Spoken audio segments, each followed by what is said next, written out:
This week on Marketing Freed, I'm joined by David Miles from the PPC Machine. David is a digital marketing consultant, trainer, speaker, and author who's helped thousands of businesses market themselves effectively online. And in this episode, we discuss some of the dirty tricks that Google use to fleece their customers, along with tips to help you optimize your PPC spend. David, welcome to the podcast. Thanks, David. Great to be here. Thanks for having me on. Not at all. Look, just for everyone's benefit who's listening in, could you provide a bit of background to who you are, your career, any highlights, and how you got into working as a digital marketing consultant? Yeah, well, as you said, these days I'm a digital marketing consultant, but I didn't sort of leave school or university with the idea that that's what I wanted to be. I guess I'm known in some circles as the guy who accidentally bought half of an IFA firm of financial advisors, because I started my career in the IT field, in sort of IT contracting and that kind of thing. And then I was offered the opportunity to buy someone else's business who was a financial advisor. And so I took that golden opportunity because I was young and naive. And one of the things I found when I got there was that there was an expectation that I knew lots about marketing and how to market businesses online. This is early 2000s, so the internet was still, quite new in terms of mainstream adoption. And there was an assumption that because I, quotes, worked with computers, I would know how to build websites, get traffic to them, all that kind of thing. And I knew nothing about that because that wasn't the kind of computers that I'd worked with. I'd been doing big infrastructure projects and things. So I very quickly had to learn marketing at the deep end and in financial services. And that's, since then, has been a sort of a long journey, but it's kind of come full circle. I now, within my role as a digital marketing consultant, I work mainly with mortgage brokers and financial advisors, helping them avoid all the mistakes that I made 20 odd years ago.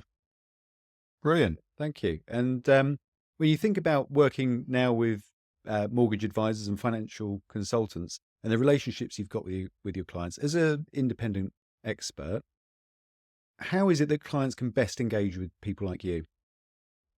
Well, I think that any relationship with an external marketing person, whether it's a person or, or a bigger agency, always works better if the client is kind of involved in the process.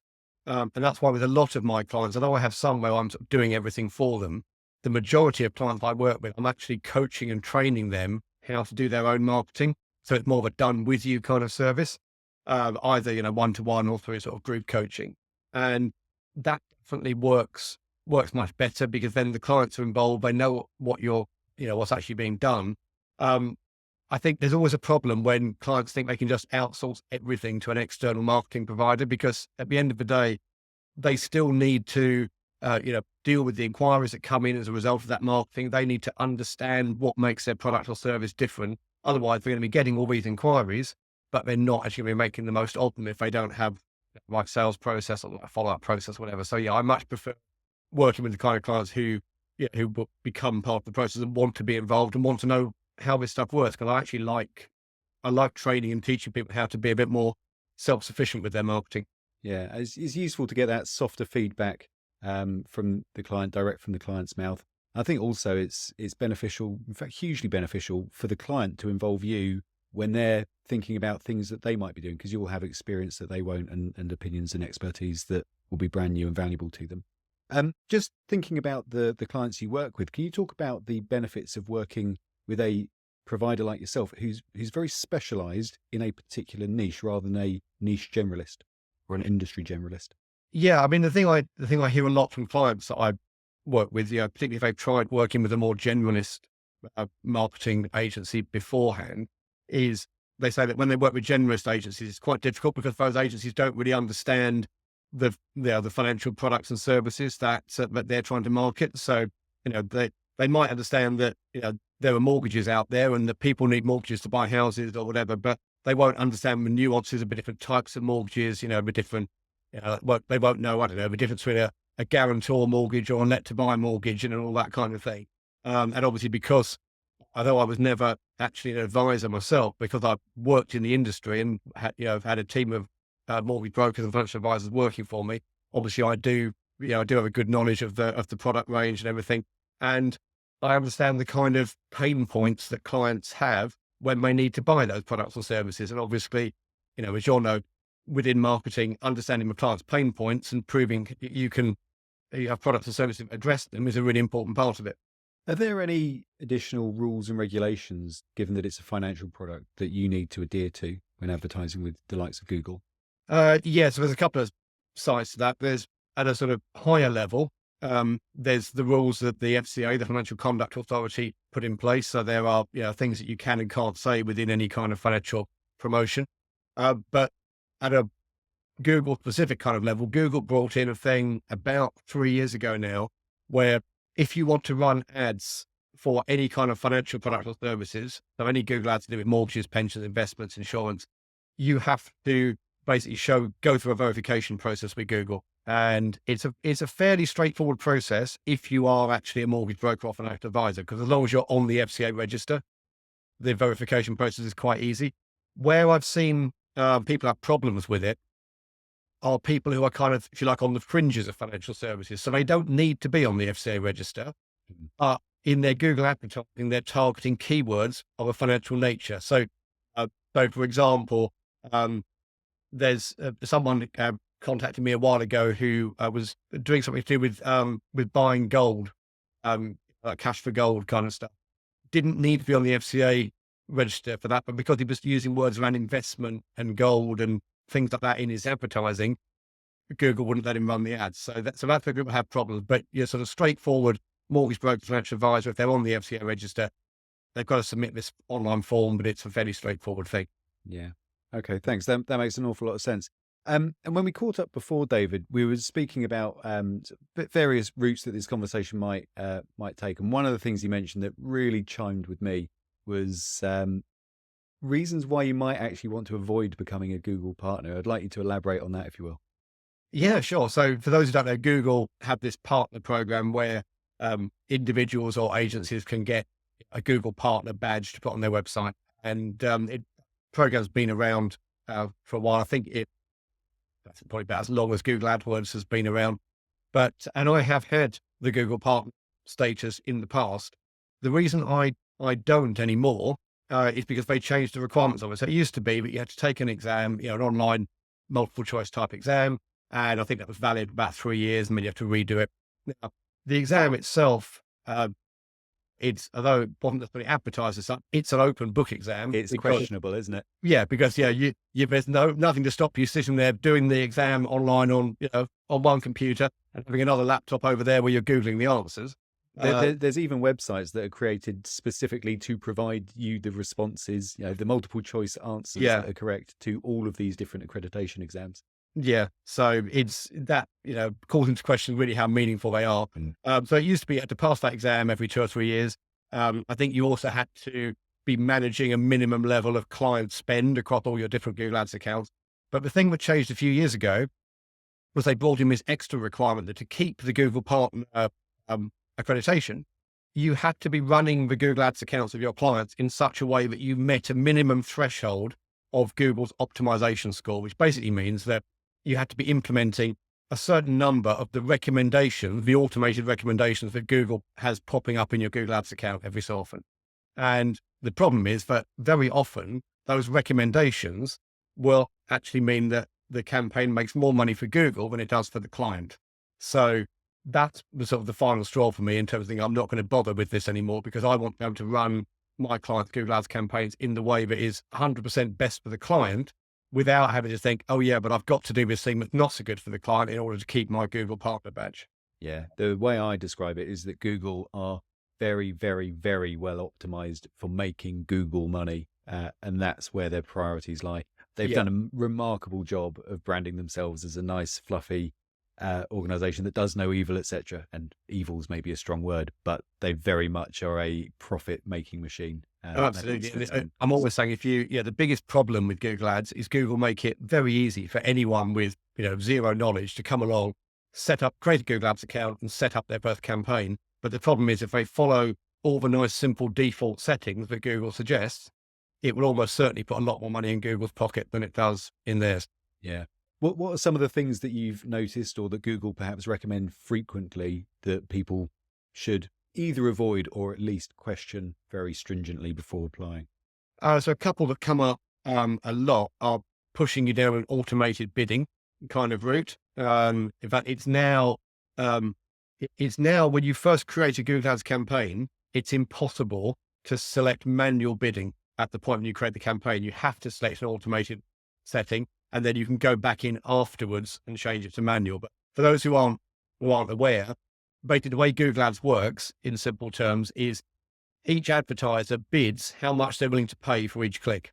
So if there are, two people who are both plumbers in London and they're both bidding on the keyword London plumbers, one might say they're willing to spend up to £3 a click. Another might say they're willing to spend up to £4 a click. And your bid is one of the things that determines where you appear in the results and, and in what order and how often you appear. Now, originally, the only bidding option was manual, so you were in control of your costs.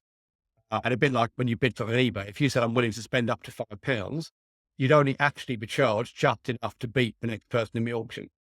What Google have moved more and more towards in recent years is automated bidding, where it sounds good on the surface because you're letting Google's machine learning and AI and everything bid for you to get you the best result. But it's a conflict of interest, isn't it? Because you wouldn't go to a normal auction and just give the auctioneer your credit card and say, bid on my behalf.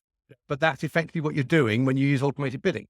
And very often as well, particularly a bit of a brand new campaign, there's not enough data for the machine learning to work with. So if you start a brand new campaign and say to Google, bid in a way that's going to get me as many conversions, as many leads or sales as possible, well, you've got no past data for it to work on. So it's working blind. So not only have you handed your credit card to the opposition, if you like, but you've also given them zero data to work with. And at that point as well, Google can only measure what Google can see. And a lot of the conversion journey and a lot of the quality of the inquiries that you're getting, that happens offline. So some intelligence, I think, always needs to be applied. I've seen examples. One of my clients, I had a look at their Google Ads account, and it genuinely was shocking the way things were running. And it was all done on the advice of, I'll put air quotes in there, a sort of Google partner giving them advice. And it wasn't actually a Google partner. It wasn't a Google employee. It's someone masquerading as an employee, but they're actually some kind of third-party agency that's getting commission from Google for hitting certain targets. Some of the things that were applied were just blanket broad match keyword approach. So they were bidding on keywords that had zero relevance to them. What else was there? The Google Display Network for their search results. So unbeknownst to them, pretty much all of their ad spend, whilst they thought they were targeting the Google search results, was just appearing, I don't know if it's called AdSense anymore, but in the sort of display style search results rather than people actually searching Google for anything useful. And they were just hosing, literally thousands of pounds every single month down the drain for over a year, thinking they were doing the right thing. Well, I've had a similar thing with a client who started working with me within the last month, a one-to-one coaching client, and they'd been running their own Google Ads for quite a while. And one of the things they'd been doing a lot of, or they thought they'd been doing a lot of, was remarketing, where you're showing Google Ads people who already visited your website but haven't converted yet. And remarketing was taking up a hell of a lot of their budget, more than it ought to, because they weren't a mammoth company with gazillions of visitors to their website every day. So the actual remarketing audience shouldn't have been that large. When I looked at it, again, this is a default setting.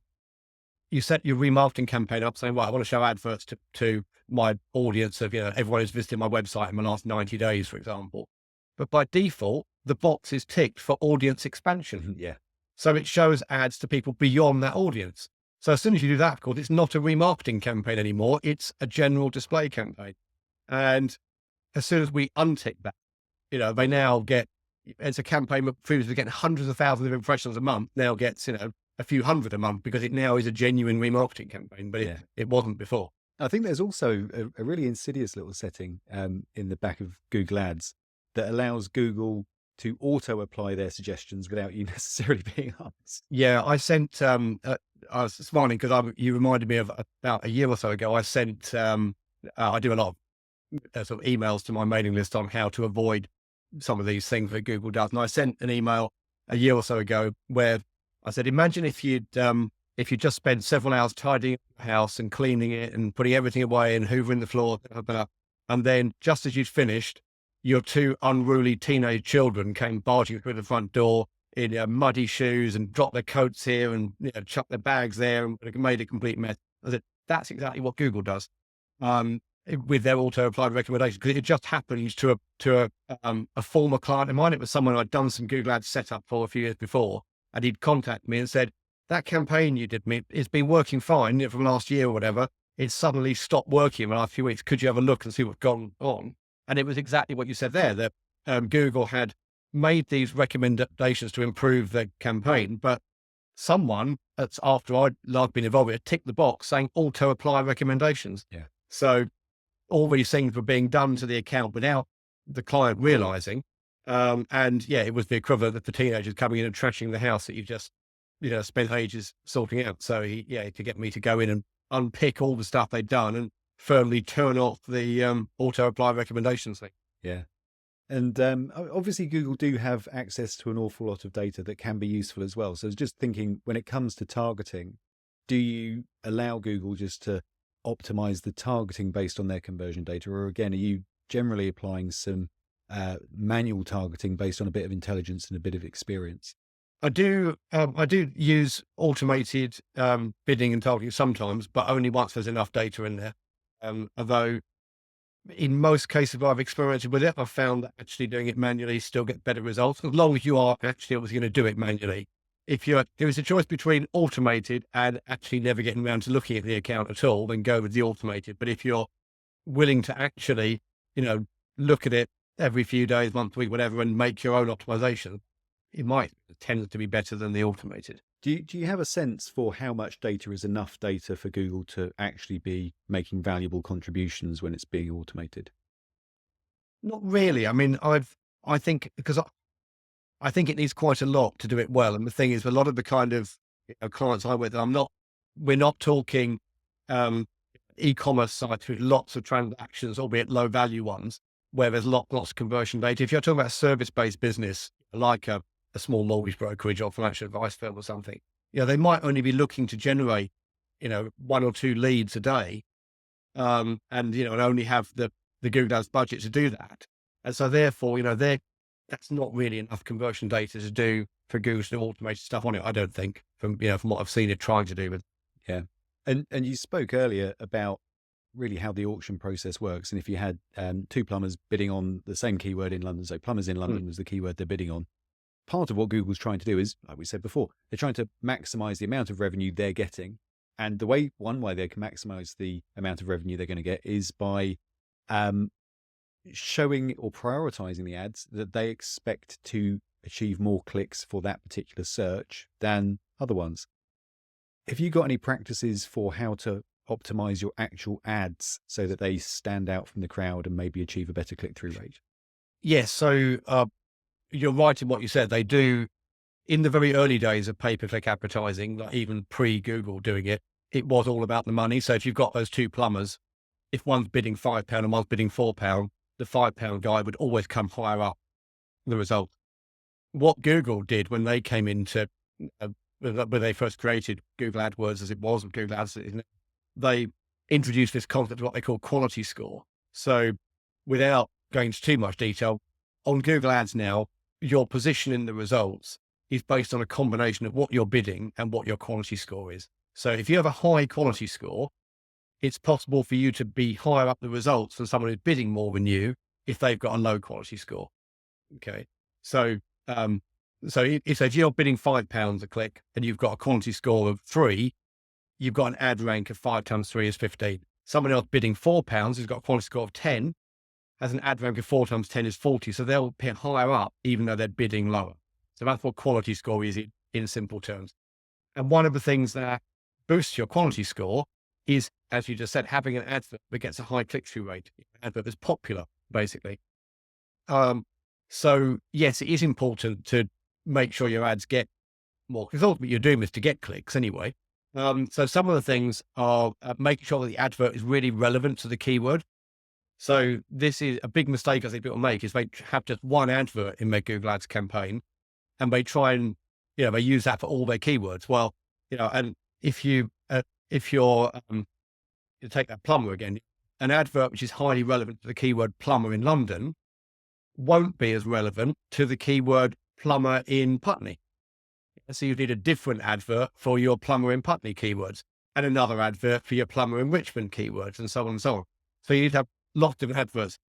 The relevance of the ad means someone's more likely to click on it. Relevance in itself is another thing that improves your quality score, by the way. But having a relevant advert will get more clicks. Other things that can do it are things like I often find that putting numbers in the adverts increases click-through rates, or things, or symbols like your percentages. So an advert that said something like, what would be an example? If you had an advert that says something like, fast service, probably wouldn't get as many clicks as one that said a 2-hour response time, or that said 98% satisfaction rate, or something like numbers make adverts stand out a bit more, because most other things on the page is a wall of letters rather than numbers. Having really clear benefits in this. A lot of adverts, they talk about sort of features, and don't talk about the benefits that are being offered. Even something as simple as changing the language to be using the word you more often than you use the word we. Again, this isn't unique to Google Ads. Obviously, this is general good copywriting advice, but all those kinds of things that make copy on, for example, landing pages more effective, all tends to apply in adverts as well. Yeah, I love some of those tips. Thank you for those. And I think somewhere on my YouTube channel, there is actually a video called sort of 10 ways to make your Google Ads more clickable or something. So, brilliant. Well, if we can share the link in the show notes Yeah. afterwards, that would be super helpful for the audience. Thank you. And just thinking about then, you've created a PPC campaign on Google, and you've got the landing page set up, and it's all relevant. It's generating clicks and hopefully generating inquiries for your client as well. Is that the extent of your involvement, or is PPC now something that's matured to the point where actually it just needs ongoing marketing beyond that point as well to get the most value out of it? The biggest thing that people omit to do, sort of beyond the click, if you like, is optimizing the landing page that they're sending people to. So in many ways, getting someone to see your advert on Google and click on it is comparatively easy. The tricky bit is, how do you take that person who clicked on your ad and turn them from a click, a visitor, into an inquiry, into a lead? And very often I see people just sending all their traffic to the homepage of their website or something and expecting that that's going to do the job. And now the homepage of the website might do the job for someone who's already heard of you, or spoken to you at a networking event, or been referred to you by a friend. But the traffic you get from someone like Google is totally cold. They don't know you at all. So you need a different approach, and you need a landing page which is A, very specific to what they search for, and B, has all the right kind of ingredients on it from the world of conversion rate optimization to subtly persuade people. It's almost psychology and persuasion. Persuade them to take the desired action of filling in your inquiry form, or buying your product, or phoning you up, or whatever it is. So people very often overlook that bit. And I think the other thing people overlook is the follow-up process beyond it. So because people forget as well about how the way people use the web has changed in the last 20 years. I was talking to a financial advisor recently, one of my clients, and he's been in the industry quite a long while. And back in the mid to late 2000s, he was saying he used to buy leads from a lead generation company, and he said he got good results. And he said he put it down to the fact that he would get the lead and he'd ring them immediately. And very often they'd be like, "Wow, I've only just filled in the form. That's really quick." And he said he'd found, before he was working with me, he'd tried buying leads again. In fact, it hadn't worked nearly so well, which is why he's now looking at to generate his own. But he said he was ringing people straight away, but now they weren't answering the phone. And I said, well, think about it. The big difference is 20 years ago, if someone had filled in a form on a website, you could be pretty certain they were sat at a computer, either on a laptop or a desk, but they were sat, because people didn't have smartphones. So if they're sat at their desk, there's a very good chance that if you ring them straight away, they're in a position where they can answer the phone. Whereas, of course, now with nearly all websites getting over half their traffic from mobiles rather than desktops, there's a much greater chance that someone will be in a position where they can fill in a form. It doesn't mean they're necessarily in a position where they can answer a phone call from someone the moment that form's filled in. It might be on the bus or in the pub, or there's a statistic somewhere about the percentage of inquiries that are done while people are sitting on the toilet. So there's all sorts of situations they could be in where they're quite happy to be filling in a form, but not necessarily to take your phone call. So hence the follow-up process, it needs to be a bit more nuanced than perhaps did before. You need to make more attempts at follow-up. You need to be willing to do things like send a text message instead of, if the phone call isn't answered, because a lot of people don't even have or listen to voicemails. Yeah, I So, definitely don't. And yeah, by and large, I've sort of been educated to not answer the phone if it's a number that I don't recognize. I yeah, think so many people take that particular viewpoint, and there's a saying that marketing breaks everything. And mm, there's examples of the click-through rate of the first ever banner ad got whatever it was, 50% click-through rate, and now it's zero point 0.1 yeah, if you're lucky. Most of those are probably misclicks as well. yeah. And Um, there are generational differences in it as well. But, yeah, I think the thing you're saying there about, people being conditioned or trained not to answer the phone to unknown numbers, that's, that's particularly sort of the younger generations as well. I mean, one simple way around that I often recommend clients of mine do is if they've got an inquiry form, someone fills it in, and when we go to a thank you page, to thank for your inquiry, put on there, thanks for your inquiry. One of our team's going to give you a call in the next hour. mm, They'll be calling from this number. So save it in your phone now so you know it's us calling. Just a simple thing like that can make a difference to your contact.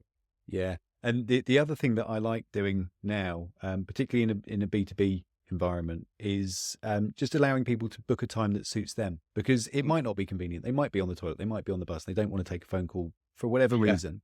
But booking in a 15-30 minute call with somebody at a time that suits them, people respond to it. I much Yeah. prefer operating in that way. Exactly. Well, I've got a few clients where I've got them to implement that, where again, people fill in the form and the thank you page says we're going to give you a call in the next hour or whatever, but it says that's not going to work for you. Click here to book a time in our calendar. And then it's the best of both worlds. You've Yeah. got their contact details, so you can still follow up, but hopefully they also then the client then takes that next step of actually booking into your online calendar. Yeah, that's a great point. I love that one. Thank you. Um, Obviously, we've spent most of our time talking about advertising on Google. They are obviously a big player, but they're not quite the only show in town. And one of the tips you gave when we spoke before was about considering Bing as well. Do you want to talk about that for a bit? Yeah, so there is this other little company called Microsoft, who have their own search engine.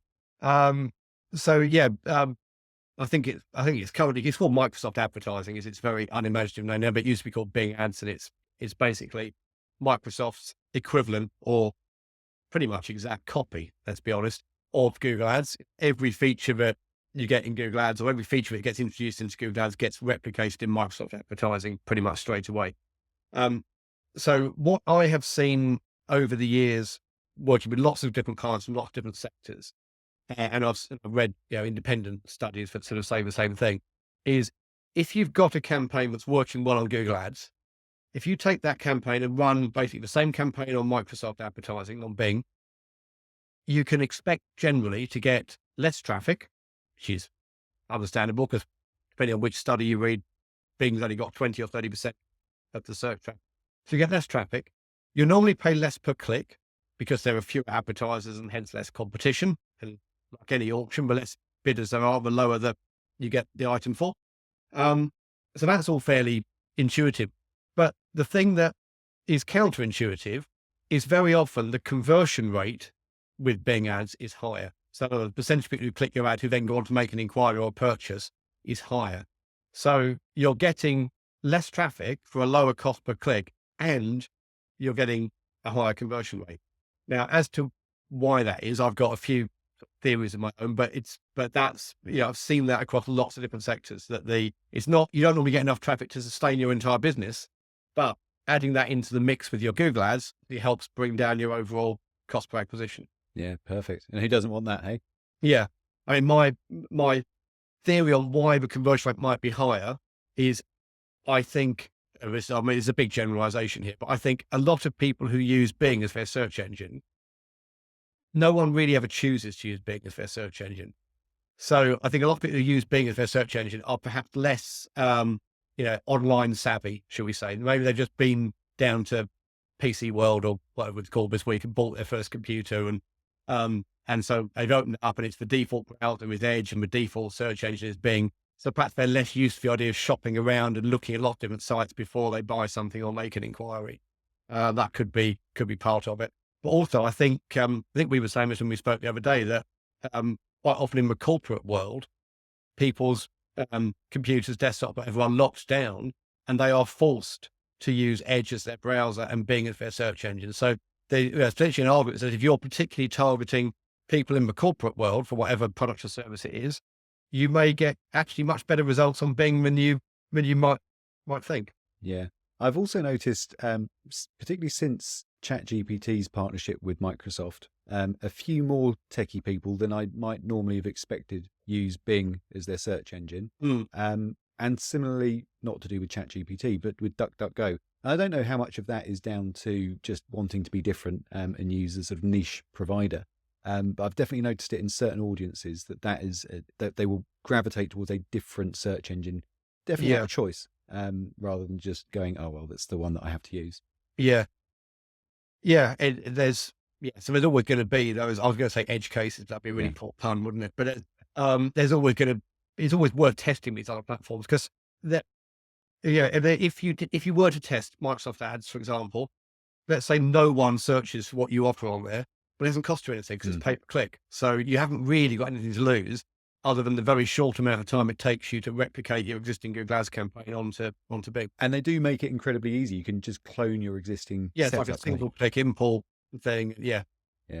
Brilliant. Well, thank you very much, David. Before I let you go, I'm asking everybody for a marketing book recommendation. I think I know what yours is going to be, but I was going my own, I suppose, would be one. I can't think of a particular. I've got a couple of books I've written. One was ages ago. I co-authored it with someone in 2010, 2011. And it was one of the first books on how small businesses could use social media and everything. So probably way out of date. It'd probably be embarrassing to read that one now. But I've got a more up-to-date one that's aimed at mortgage brokers. It's how to generate mortgage leads online. So I'd recommend that if you're in the financial services sector. Other than that, no specific. They're all good. Any marketing book's worth reading. Yeah, thank you very much. Well, I'll include a link in the show notes to your book as well. And after the show, how can people connect with you? I'm on my website, the ppcmachine.co.uk. I'm on LinkedIn as Google AdWords Guy. They're probably the best two places, or Twitter at David Miles. Perfect. David, thank you so much for your time. Thoroughly enjoyed our conversation, full of incredibly useful tips. Thank you very much. Really enjoyed it. All right. Thanks, everyone.